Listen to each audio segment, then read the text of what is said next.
Welcome to the world of Deluxe.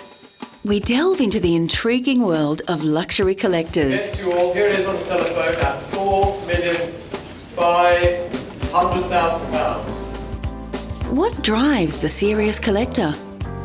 Luxury collectors, for whom money is no object, look for style and rarity in their acquisitions as they indulge their passionate quest to amass a collection like no other.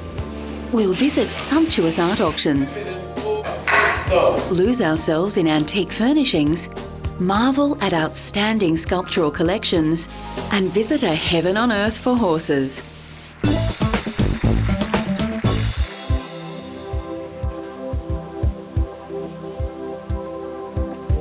If you want to make a grand statement with your collection, nothing says big like a huge sculpture in your garden. Chatsworth House in the English county of Derbyshire was originally an Elizabethan mansion. With its Italian sculptures, alabaster carvings and extravagant gardens, the house and its grounds remain much as they were over 300 years ago. It may therefore come as a bit of a surprise for visitors to discover that Chatsworth is also the setting for some of the world's most challenging and controversial new public sculptures, brought together here for a 2-month exhibition called Beyond Limits by well-known London art auction house Sotheby's. Monumental sculpture has to be viewed and experienced in the outdoors. So this is the concept behind this exhibition. Some of the artists featured included the likes of Damien Hirst, the current wunderkind of the UK art scene, who has shocked and scandalised the art world on more than one occasion. His 30-metre-high bronze work, The Virgin Mother, is the first piece of the Sotheby's collection that visitors see on entering Chatsworth. With his trademark combination of sublime beauty and the grotesque, Hirst's art is certain to arouse passionate debate amongst viewers. And like all the works in the exhibition, it's for sale. But beware, last month Sotheby's sold another Hirst sculpture for £50 million. UK supermodel Kate Moss also features in the collection, in this work by another British artist, Mark Quinn. Little is known of Kate Moss. Everybody knows of who she is, but very few people know about her. And this is captured in this fascinating 3-meter bronze sculpture, painted in white. Sotheby's have tried running similar shows in various locations in Europe and America in recent years, but they've now found a home for this superb event at Chatsworth House. We did this show last year for the first time in Europe, but we have tried it before in the States over 4 years. And it proved a very successful formula, and it proved that it was something that collectors wanted and was lacking from the auction world. The sculptures on display range from the decorative to highly conceptual works. The idea of the exhibition was to show a diverse collection that allowed the viewer to draw references between the works and their contextual relationship to each other. A place like Chatsworth, which is so filled in history and with a collecting tradition of 500 years, I think this was exactly what we needed to do in order to carry on this special collection of works. Unlike an art gallery or an auction room, where artificial light can fix the way a sculpture looks, the 23 works on display at Chatsworth House are constantly changing according to the weather and the time of day. There are particular pieces like the Crouching Beast, which is right behind us by Lynn Chadwick, which has a very reflective surface. So that changes with light all day long. The Sotheby's Sculpture Show at Chatsworth is aimed at millionaire collectors, corporations and national galleries. But it also allows thousands of art lovers to see rare and expensive works in a beautiful setting.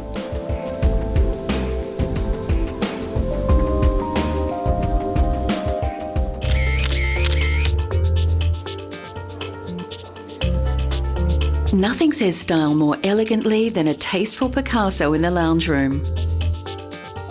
But competition is fierce to collect one of these treasured artworks.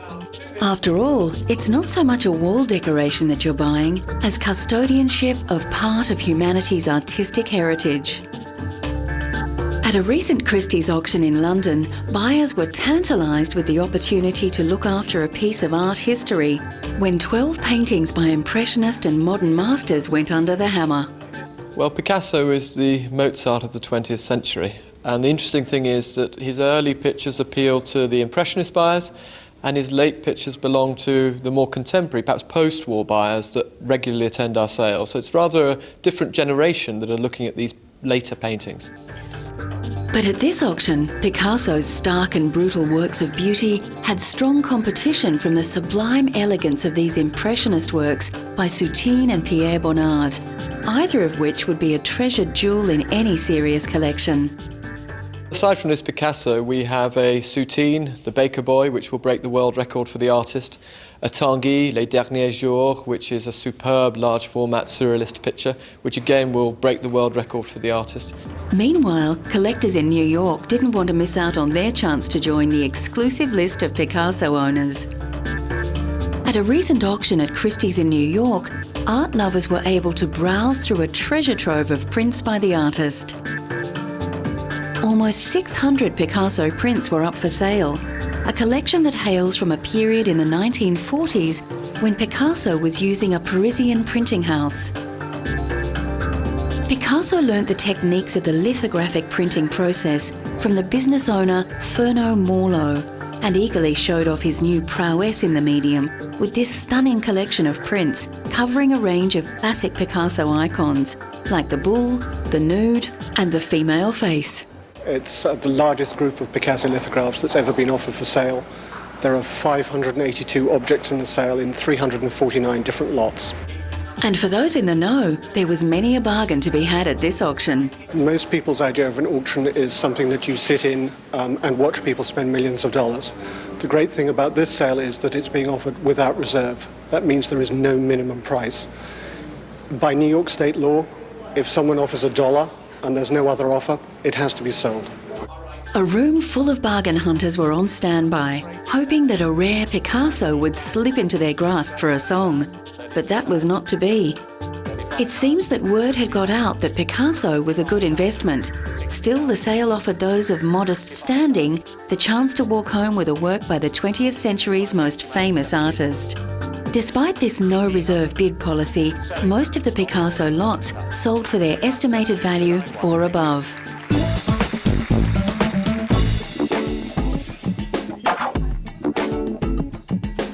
High art wasn't the only thing on sale at auctions in London and New York. An amazing range of memorabilia from rock and film history went under the hammer. Any one of these artefacts is certain to add a touch of stardust to any home. You could have chosen one of the only guitars that survived being played by Pete Townshend from rock legends The Who. He played this rare white Gibson guitar during the heyday of the English rock band in the early 1970s. Well, obviously Pete was very famous for smashing up his guitars on stage, so this is one of the rare examples that survived. Or perhaps you'd like to have the gun holster that Elvis gave the Beatles. Elvis Presley presented this ornate rhinestone-studded leather gun holster to the Beatles on the occasion of their legendary meeting in 1965. They wanted to keep it very quiet. They didn't want it to be a big public affair, so there were no press in attendance. Epstein particularly wanted to keep it quiet because he knew that the Beatles were sort of slightly in awe of Elvis Presley. And it's not only stars of the past who are putting their private collections up for sale. Having made her name in films such as Sea of Love, The Big Easy, and more recently Ocean's 13, Ellen Barkin decided it was time to give her jewellery box a spring clean after her recent divorce from billionaire businessman Ron Perelman, giving fans everywhere a chance to own a link to a living legend of the silver screen. She put over $20 million worth of jewellery up for auction in New York. The collection included more than 100 pieces of antique, Belle Epoque and Art Deco jewels, as well as the largest collection of Joel Arthur Rosenthal jewellery ever to appear at auction. Also featured were designs from jewellers such as Bulgari, Cartier, Schlumberger, Tiffany & Company and Van Cleef & Arpels. We've just calculated that this is the highest total for a private collection of jewelry sold by any auction house in America for the past 15 years. So it's one of the best sales ever held in America, and the best sale for the past 15 years. It's certainly one way to celebrate your newly regained freedom after divorce. Coming up, we look at luxurious furniture collections and contemplate the true value of a special table.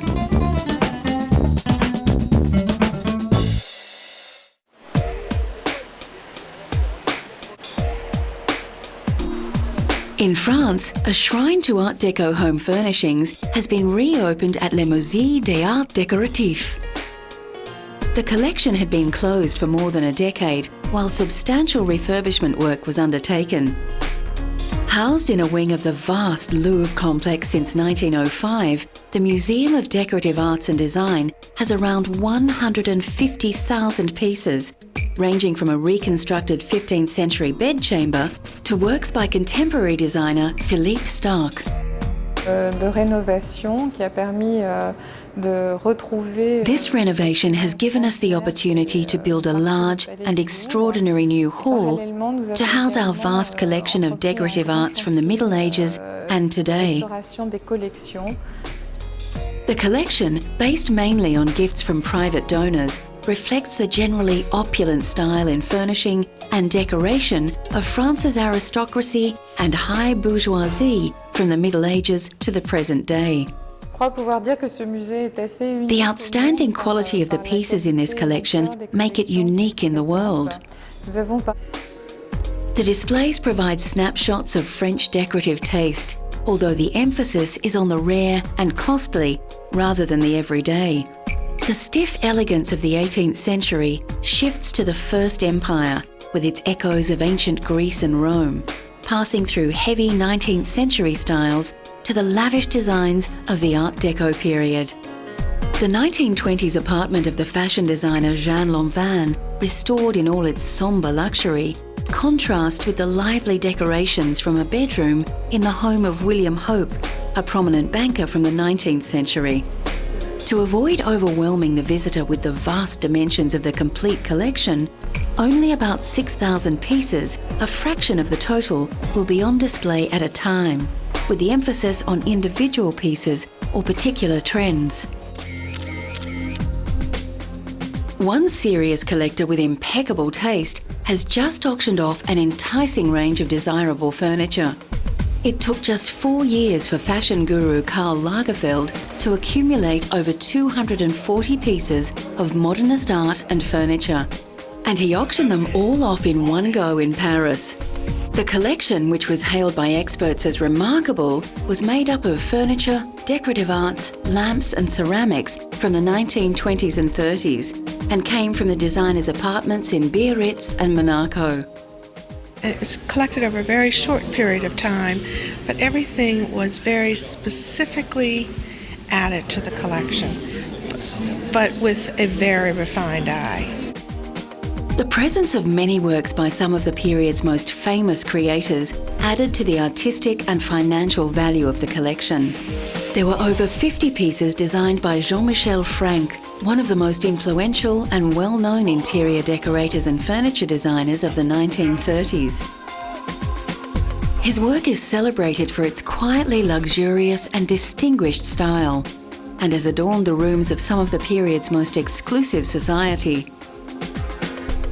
The objects in Lagerfeld's collection are characteristic of Frank's use of both exquisite and unexceptional materials, with the unfailing result of furniture that is both unique and classic. The objects had clearly been hand-picked by an expert collector whose eye for aesthetics had built up a collection characterised by an elegant simplicity of shape and colour, very much in keeping with typical modernist style, straight lines and shades ranging from black, beige and white. Karl Lagerfeld is well known for his passion for collecting, but has admitted that he does not like to be the owner of objects. He has been going through the process of buying and selling works of art for the past 20 years, accumulating and then selling off outstanding sets of furniture. including one collection that was auctioned off 3 years ago for the staggering total of $21.7 million US.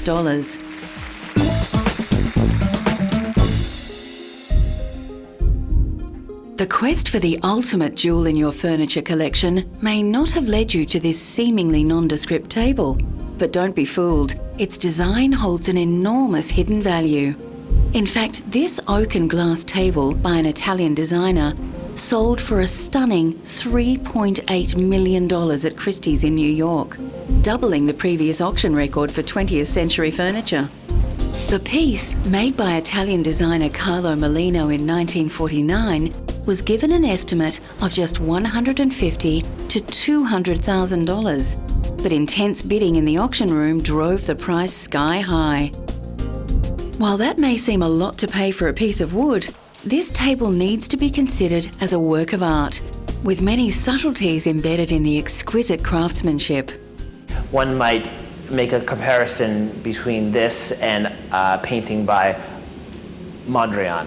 It's not what you first see that looks to be complex, but actually it's everything that went into it. The table's maker, Carlo Molino, was one of a handful of highly revered designers whose production was relatively limited. He made this table to be part of an exhibition, but in fact it was never shown. With its subtle lines and intriguingly exposed construction, surely this is a worthy addition to any serious collection. Coming up, we enter the world of London's super rich and find heaven on earth for horses.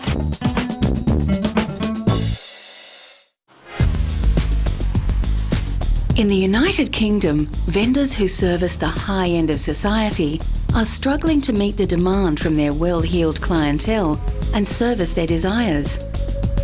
From luxury cars to exclusive real estate, the super rich are demanding an expanding range of goods to satisfy their tastes. Much of this growing demand in the UK has been caused by London's revival as a centre for global finance. London is a big financial centre, and as such it's attracting more and more people. There are tremendous tax benefits for people to domicile companies here. And as a result of that, and with the growth of the financial centre, we've seen an enormous increase in the business. It's a well-run city. It's a great place to live, and so I think we'll continue to see London grow and become a strong business centre for the globe. London's high-end department stores are bulging with luxury goods, just waiting to be taken home and adored. If you can't find what you're looking for here, then chances are that you can't find it anywhere. For the truly cashed up in London, cars are a lowly means of transport. If you really want to impress, try amassing your own air fleet. The new London elite know that having a private jet eliminates time wasted queuing for first class, especially when you can tell the pilot where you want to go. Cars and jets aren't the only things that people come to London to collect. Exclusive real estate has also joined the list of must-haves for the new entrepreneur. And what could be more exclusive than an address in one of London's elite neighbourhoods? But the large influx of foreign entrepreneurs moving to the UK has seen the price of London real estate skyrocket in the last 2 years. 18 months ago, the target for developers in central London was about £2,000 a square foot in terms of sale values. That's been broken easily over the last 12 months, and actually developers are now pushing towards 3,000 and even 4,000 plus per square foot in central London. Aside from Russians, we also see European buyers, Middle East buyers and Asian buyers being very well represented in the marketplace. After a hard day's collecting, it's comforting to know that you can come home and rest in the most salubrious of suburbs.